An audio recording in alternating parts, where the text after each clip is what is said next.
start with Charlie O'Connor. Hey, Bobby, how are you? Good, Charlie. Did you guys just train on the pitch out there? Yeah, we just finished up right now. Okay. Well, I'm just kind of wondering if maybe throughout all this and this kind of moment for you guys, if you've ever sort of taken a moment to kind of think about where you guys are right now and how big this is. Yeah, I think you always look at that small little glimpse, that coming here and, the opponent is the opponent, but, you're coming to the cathedral of football here, where a lot of great moments have happened in football. So I think like everything that's a very monumental thing, you take a few pictures, you move on, and you get ready to play. The same way teams come into our region and maybe see the falls, take some pictures, match day -1, and then you get ready for the match. And I think that's exactly what we're looking at here today. Rodrigo Corona. Hi, Coach. Rodrigo Corona from Spanish Agency News. Why the Canadian soccer have increased their level in the recent years and passed over the Mexican national team in the qualifiers for the World Cup? Thank you. Yeah, first question, I think, is the rise of Canadian soccer. I think it's been coming for the last 15 years.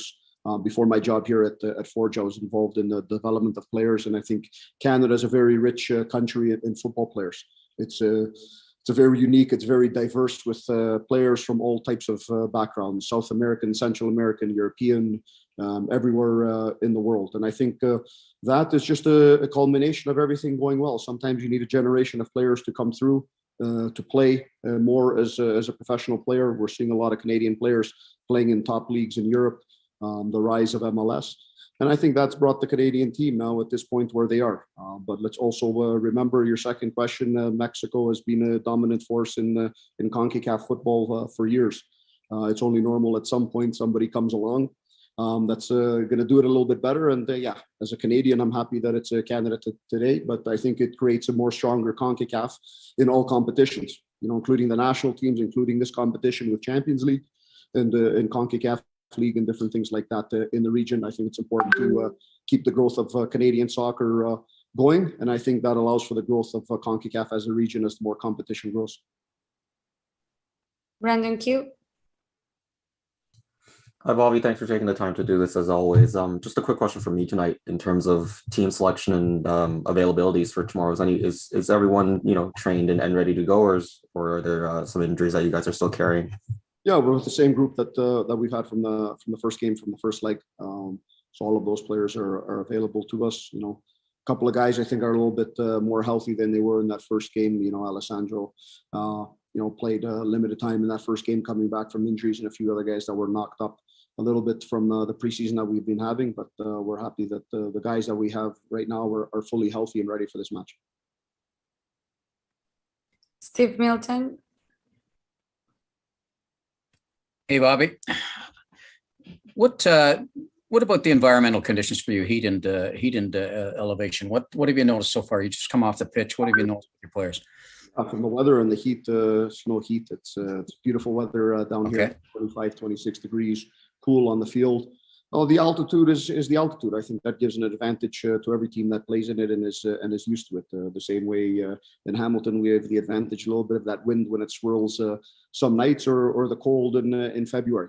So those are the things you got to look at, and then you have to see how you counteract that with your tactics on the field, and how you try and control tempo a little bit more, because coming here, and preparing for a day to play at altitude is always a difficult thing. So we have to make sure we get our tactics right on the field in order to counteract those elements that we really can't control. Any other questions for Coach? Okay, Coach, thank you so much. With this, we'll conclude the first part of the press conference. We'll invite player Don Samuel. Thank you, everyone. Recording stopped.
Recording in progress. We'll take the first question with Charlie O'Connor. Thanks. Hey, Dom, how's it going? Good. How are you? Good. Obviously after that first leg, I think you guys said that you had kind of a lot to be proud of from the way you played, but going into this second leg, just what are you expecting to see from Cruz Azul? Do you feel like you maybe sent them a bit of a message about the way that you guys can play against them last time? Yeah. I think we showed them that, we can compete.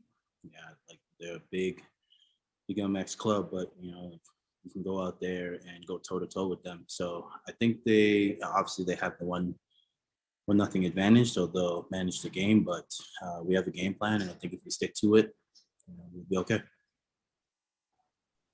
Steve Milton. Hey, Dom. When you say manage the game plan, what do you expect from them off the top? I expect them to, go after it from the beginning whistle. They're at home, they're comfortable, they have, all the elements. But I feel like they'll go after it right from the jump and try to get a second one on us so that they have that, that 2-0 advantage. Just kind of put us on the back foot. But I feel like if we, like I said, stick to our game plan and manage the game and take it minute by minute, get a goal, and then get another one. And yeah. Brandon Q. Hey, Dom, but sort of similar question for me, compared to the last one from Steve there. Just, going to this leg, with the 1-0 deficit and knowing that, these teams usually come on a lot stronger, in their place at their home. Just what goes into preparation for this one in terms of being prepared for that, team to come at you? Just staying focused from minute one. You go in there and you know what to expect. So you just have to, like I said, manage the game, manage what you can and cannot do. And yeah. Any other questions for Dom? Steve Milton. Yeah, Dom, can you describe it? I mean, we hear about it. I think I've never been there, but can you just describe what Azteca's like? And do you have to sort of get that elephant in the room out of the way with, sort of like dealing with sort of its reputation? Yeah, it's amazing. It's an incredible stadium. And I think we, as a team, kind of got those jitters out of the way today. Training on the pitch, being on the grass, being in the stadium, the atmosphere. So obviously it'll be a little different with, their home fans and a whole bunch of people and that kind of atmosphere. But like I said, this place is amazing and it's an honor to be able to play here. It's kind of a once-in-a-lifetime opportunity that we get to participate in, and it's incredible. We'll take one last question with Charlie O'Connor.